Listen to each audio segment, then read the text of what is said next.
Halo, assalamualaikum warahmatullahi wabarakatuh. Nah, di sini ini adalah video pembelajaran tentang persamaan dasar akuntansi. Sebelum itu, perkenalkan saya Dewi Firni Fadila dari kelas 12 akuntansi 2. Nah, jadi saya ingin menjelaskan tentang salah satu materi akuntansi, yakni persamaan dasar akuntansi. Nah, kenapa sih kita harus belajar persamaan dasar akuntansi? Karena persamaan dasar akuntansi merupakan dasar untuk melangkah ke dalam siklus akuntansi nih, teman-teman. Jadi sebelum kita ngerjain jurnal khusus dan juga laporan keuangan, kita harus paham betul tentang persamaan dasar akuntansi itu apa. Apa sih persamaan dasar akuntansi? Persamaan dasar akuntansi itu hal-hal yang menggambarkan pengaruh transaksi keuangan terhadap posisi keuangan perusahaan yang meliputi harta atau aset dan sumber dananya. Jadi, harta atau aset harus jelas nih dari mana sumber dananya. Contoh, misalnya ada pengusaha baru mendirikan perusahaan. Nah, di perusahaan itu ada apa aja, punya apa aja. Yang pertama pastinya ada uang ya, uang 200 juta nih. Nah, si uang 200 juta ini sumber dananya dari mana sih? Dari si pemilik perusahaan. Pemilik perusahaan menanamkan 200 juta ini sebagai modal. Nah, kemudian di perusahaan juga ada kendaraan nih. Kendaraan senilai 150 juta. 150 juta itu dari mana aja? Yang pertama dari si pemilik perusahaan. Pemilik perusahaan itu menanamkan modal lagi nih 50 juta. Kemudian sisanya si pemilik perusahaan ini hutang ke dealer senilai 100 juta. Kemudian di perusahaan ada lagi komputer dan lain-lain itu senilai 20 juta. Dari mana aja dananya? Sumber dananya itu dari hutang ke toko Galaxy senilai 20 juta. Jadi, apa yang dipunya perusahaan itu kita jumlah senilai 370 juta dan sumber dananya juga 370 juta. Maka dari itu, harta atau aset ini seperti uang, kendaraan, dan juga komputer ini jika dijumlah nilainya harus sama dengan sumber dananya nih. Jadi harta atau aset sama dengan modal plus hutang. Mana aja yang modal? Modal ini dana-dana yang asalnya dari pemilik perusahaan. Misalnya yang 200 juta dan 50 juta. Nah, yang hutang atau kewajiban ini misalnya jika dilihat dari perusahaan ini yaitu hutang ke dealer dan hutang ke toko Galaxy. Jadi kita masuk nih ke siklus, jadi masuk ke rumus si persamaan dasar akuntansi. Apa sih rumus persamaan dasar akuntansi itu? Itu ada harta sama dengan utang plus modal atau aset, atau bisa juga disebut aset sama dengan kewajiban plus ekuitas. Harta atau aset disebut juga aktiva nih. Sedangkan utang atau modal, hutang plus modal atau kewajiban plus ekuitas itu disebut dengan pasiva.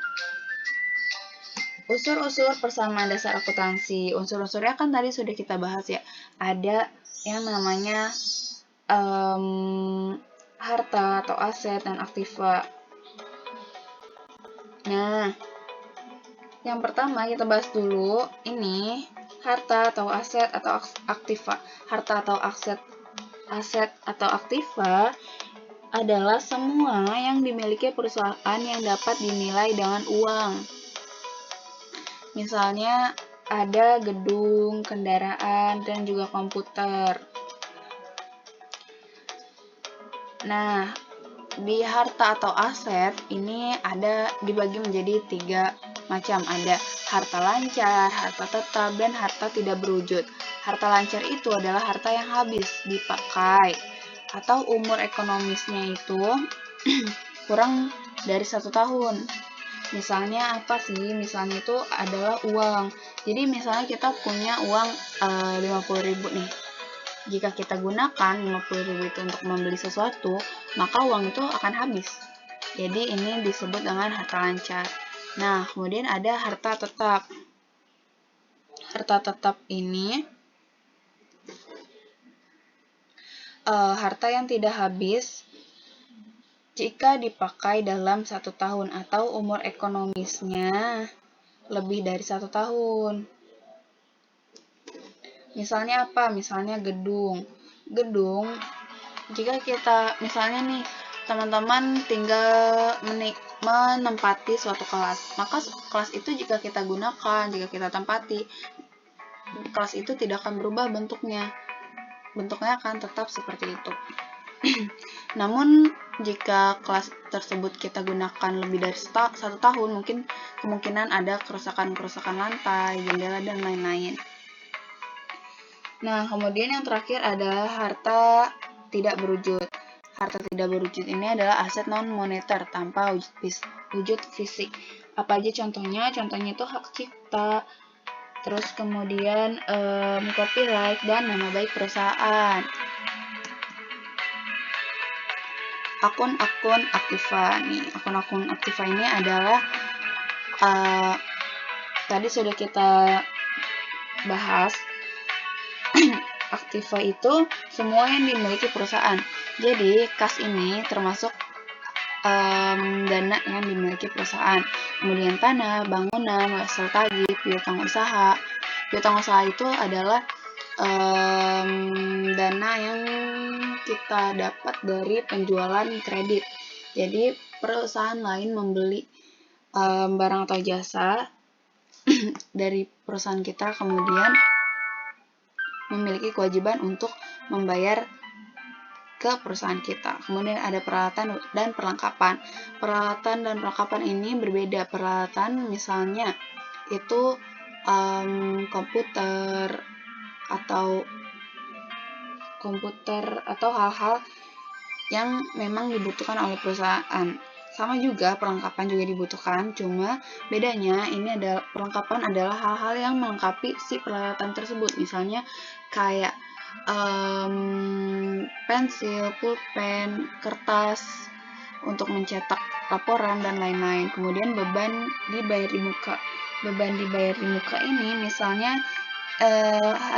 sekarang adalah bulan Januari. Nah, kita bayar gaji karyawan untuk bulan Maret nih. Jadi, bukan kita yang punya hutang, tapi hutang untuk membayar gaji karyawan tersebut. Tapi karyawan tersebutlah yang harus membayar atau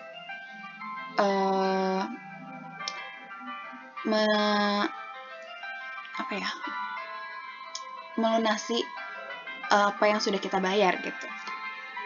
Nah, kemudian kita lanjut ke utang atau kewajiban atau liabilitas. Kewajiban merupakan utang atau kewajiban perusahaan kepada pihak lain akibat transaksi yang terjadi di masa lampau yang harus dibayar atau dilunasi. Nah, kita tentunya tidak asing dengan kata hutang. Hutang ini misalnya kita menggunakan barang atau jasa tapi belum dibayar nih. Namun setelah jatuh tempo atau waktu yang sudah kita sepakati, harus kita lunasi atau harus kita bayar. Selanjutnya itu ada macam-macam hutang atau kewajiban. Jadi si hutang atau kewajiban ini punya 2 macam, yaitu utang lancar dan utang jangka panjang. Utang lancar yaitu utang yang harus dibayar kurang dari 1 tahun. Contohnya, utang usaha, pendapatan dibayar di muka. Pendapatan dibayar di muka itu misalnya kita seorang penjahit. Nah, si customer ini sudah membayar jasa kita duluan nih. Nah, jadi kita punya hutang untuk menyelesaikan jahitan kita gitu. Nah, kemudian beban yang masih harus dibayar. Beban yang masih harus dibayar ini misalnya sekarang bulan Februari, tapi gaji bulan di Januari belum terbayarkan gitu. Kemudian ada wesel tagih. Nah, sedangkan utang jangka panjang itu adalah utang yang harus dibayar bisa lebih dari 1 tahun. Contohnya apa aja? Contohnya itu utang bank. Misalnya kita punya utang di bank 100 juta. Kan nggak mungkin kalau misalnya kita bayar hutang langsung 100 juta gitu. Pasti ada angsuran-angsuran tertentu. Misalnya kita menyepakati untuk membayar angsuran-angsuran tersebut, membayar utang 100 juta tersebut dengan angsuran 5 tahun atau beberapa tahun. Kemudian juga ada hutang hipotek. Dan selanjutnya itu adalah modal atau ekuitas. Ekuitas merupakan hak pemilik perusahaan atas kekayaan aset perusahaan. Apa aja sih yang mempengaruhi modal? Akun-akun mana aja nih yang mempengaruhi modal? Yang pertama, pendapatan. Pendapatan itu adalah peningkatan ekuitas pemilik diakibatkan oleh proses penjualan barang atau jasa kepada konsumen. Ini agak tipu. Nah, jadi si pendapatan ini sifatnya menambah modal. Sedangkan ada juga nih beban. Beban itu aset atau jasa yang digunakan dalam proses menghasilkan pendapatan. Nah, kalau beban sifatnya ini mengurangi modal. Ada juga prive. Prive ini pengambilan uang perusahaan untuk keperluan pribadi. Jadi pemilik perusahaan mengambil modal atau uang untuk keperluan pribadi dia sendiri. Nah, prive ini sama sifatnya seperti beban, yaitu mengurangi modal. Dan ada juga nih pengelompokan akun yang perlu teman-teman ketahui. Yang pertama itu ada akun-akun real dan akun-akun nominal. Akun-akun real ini ada aset, kewajiban, dan ekuitas. Akun real ini biasa dicatat di dalam neraca. Kemudian akun nominal ini adalah akun-akun pendapatan dan beban. Nah, akun nominal ini dicatat dalam laporan laba rugi. Kita selesai di akhir video. Terima kasih sudah menyimak. Wassalamualaikum warahmatullahi wabarakatuh.